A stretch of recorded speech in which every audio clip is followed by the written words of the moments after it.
48 heures après les révélations de l'enquête des Pandora Papers, des pays ont commencé à prendre des dispositions au Mexique. Le président a lancé une enquête sur les quelques 3000 Mexicains soupçonnés de dissimuler des biens dans des paradis fiscaux. En France, Bercy vérifie la présence ou non de résidents fiscaux français parmi les personnes épinglées. Bruno Le Maire a promis de tout mettre en œuvre pour récupérer les sommes dues, si tel était le cas. La liste des fraudeurs est incroyable. On aura la liste des 600 Françaises ou 300 des chefs Français, d'État, des chefs de gouvernement. Hallucinant. Je sais pas, moi, la chanteuse Shakiri. C'est la référence, quand on parle aux Américains de série, ils nous parlent du bureau. Bureau des légendes. Le bureau. Et ils vont la diffuser. Ils vont la produire et la diffuser. Une reprise du Bureau des légendes aux États-Unis. Exactement. C'est l'heure du vu. Tout ce qu'il ne fallait. Votre accent est impressionnant. Oui. Félicitations. Vous voulez faire mieux, monsieur Nicolas Sarkozy? On sent la personne douée, non? Je me suis trouvé une violente empathie avec vous, tout d'un coup. Violente. On a beaucoup de choses en commun, mon mari et moi, même si ça se voit pas. Et on est tous les deux très impétueux, on est tous les deux très vivants. On n'est pas des gens calmes. Internet est devenu le premier lieu de rencontre des Français selon ce sondage IFOP sur la digitalisation de la vie amoureuse. Conséquence directe du Covid, un quart des couples se forment désormais sur des applications. C'est plus que les rencontres dans le cercle amical ou familial ou bien sur le lieu de travail. Allô ? Attendez, Julien, il faut que je rentre le numéro, vous allez trop vite. Oh, écoutez, j'ai déjà entendu ça, Céline. C'est vrai, j'imagine. Ça, c'est fini par une séparation, malheureusement. Et je le regrette parce que c'était le bon temps. Plus d'un Français sur 3 a déjà eu, je cite, un rapport sexuel virtuel, comme l'écrit l'IFOP. Concrètement, faire l'amour au téléphone ou via une webcam, avec des pratiques qui se banalisent. Chez les moins de 35 ans, près d'un Français sur 2 a déjà envoyé des nudes. C'est le grand retour du 36-15 là, quoi.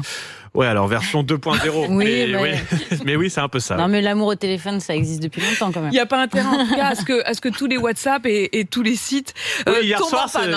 Hier soir, le monde entier était un ado qui n'a pas eu de bonnes notes à l'école, privé de WhatsApp, de Facebook et d'Instagram, ou plutôt, comme les appelle le ministre délégué chargé des PME, Alain Griset. Instagram, Facebook. Instagram et Facebook, il est fifou cet Alain Griset, eh oui. Certains étaient prêts à retourner sur les désuets Caramel et autres MSN. Mais c'est surtout Twitter qui en a profité. Le réseau fanfaronnait d'ailleurs en souhaitant la bienvenue à tous les nouveaux arrivants. Salut absolument tout le monde. Et on n'a même pas parlé de la quantité sans doute phénoménale d'argent qui a été perdue avec les retards engendrés par la crise hier soir pour les entreprises qui se basent sur Facebook, sur WhatsApp, etc. Les échanges qui ont pu avoir lieu. Je vous rappelle que c'est arrivé pendant la nuit en France, mais c'est arrivé dans d'autres pays qui travaillent à cet instant. Et il y a certainement eu beaucoup d'argent prévu. On n'en a pas parlé du tout. Pourquoi ? Parce qu'en fait, c'est nous les produits. C'est la plus grande panne que Facebook n'a jamais connue.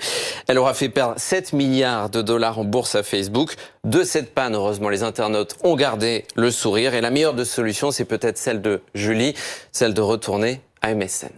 Ou à la vraie vie. Voilà, c'est ce que j'allais dire. Ou à la vie réelle.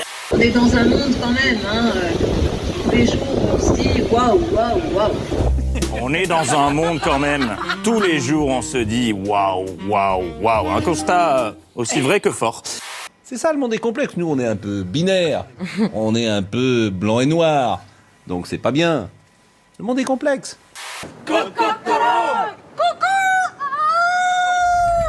C'est une aventure comme on les aime au cinéma. Une actrice et un réalisateur russe vont quitter la Terre pour tourner le premier film de l'histoire dans l'espace.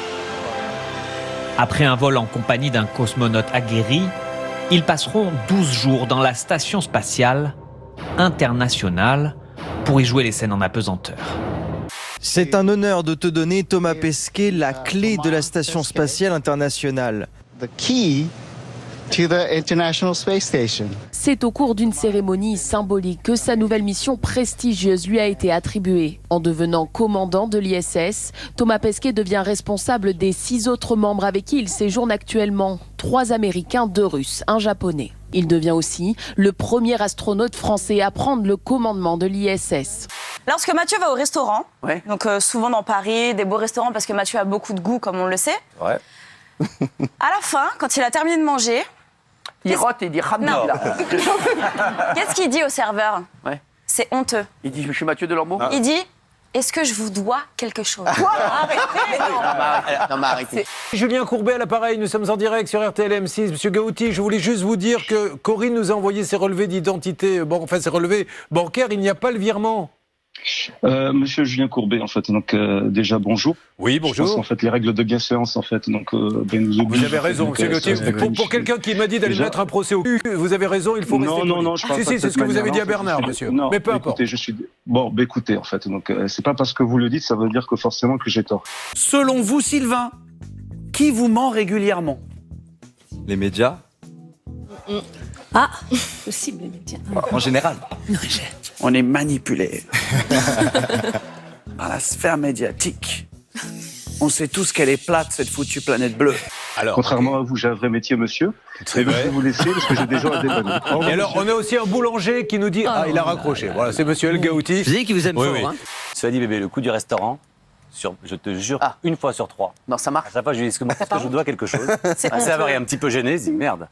Et alors, le patron, et une fois sur 3, à peu près, il revient et dit, non, nous sommes très heureux de vous avoir reçu. Voilà, alors ça, c'est quand il déjeune pas avec moi. C'est horrible. Pourquoi c'est horrible? Je donne mon image, il me donne de la nourriture. Moi, j'ai toujours bossé. J'ai pas arrêté de bosser. Je revenais de Berlin. Ma chaise n'arrivait pas. On commençait à nettoyer l'avion. D'accord? Et au bout de 45 minutes, je dis, c'est quand même chiant. Et là, une hôtesse me dit, quand on est dans votre état, on ne voyage pas. Le dévouement, c'est super important. Parce que ici, je sais que tu fais que te dévouer pour moi. Je fais que me quoi? Me dévouer, non? Pas me dévoir. Mais non, tu es une fille. Ben, je fais que me dévouer pour Mais toi. non, et eux, c'est filles. Bah oui, mais pas me dévoir. Tu es pas un garçon, tu es bête ou quoi? Mais qu'est-ce que tu dis? Un garçon, c'est te dévouer, une fille dévouée, puisqu'il y a et eux, c'est masculin, c'est féminin, non? Qu'est-ce que tu dis? Dévouer, mais avec un et féminin, c'est dévouer avec un e. Est-ce que tu peux me tirer la langue, s'il te plaît? Non! Alors moi, je veux voir. Non! Tire la langue. No, don't!